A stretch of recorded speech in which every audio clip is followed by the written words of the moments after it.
I've been speaking about spirituality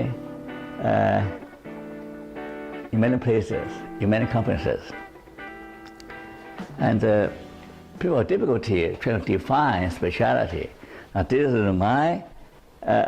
is my definition, okay, which is very similar to Franco's.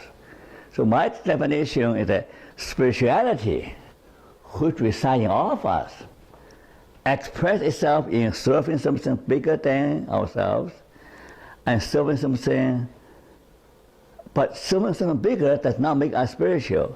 It all depends on the motive and the value behind one's service, and that becomes clear later on. So basically what I'm saying is that we all have this divine spark in us.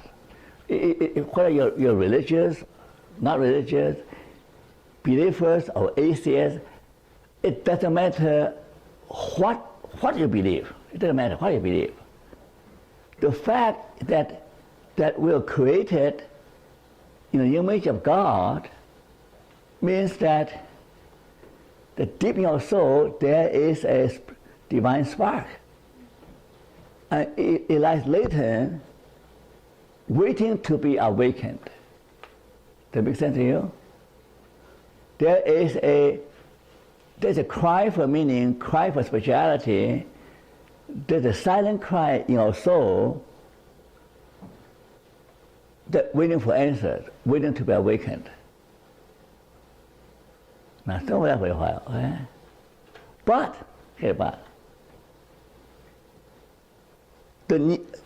although the need is to do something that transcends our interest, but doing something bigger than ourselves does not make us spiritual. It could come from the devil, it come from ambition or greed. For example, Hitler killed many people doing something big. And the two brothers do something that got attention from the whole wide world. They are doing something bigger than themselves, but it's not looked upon as something, an act of spirituality, rather an act of terror, a terrorist, right?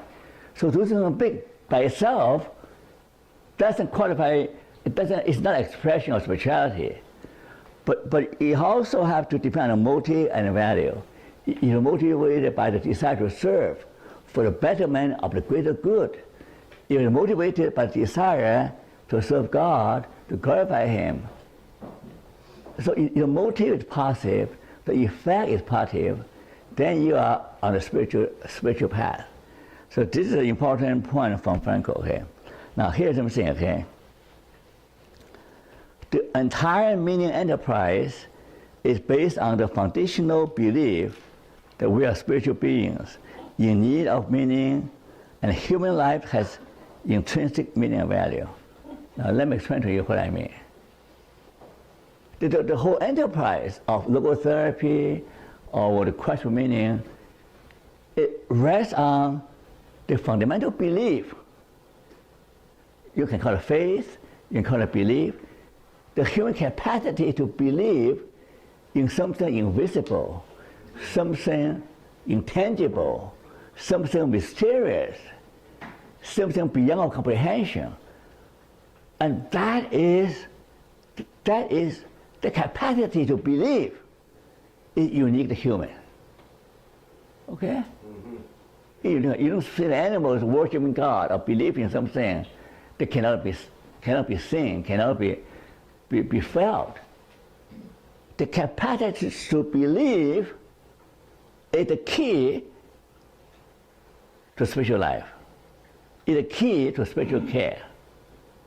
It's the key to unlock the mysteries of the universe, the mysteries of the transcendental reality.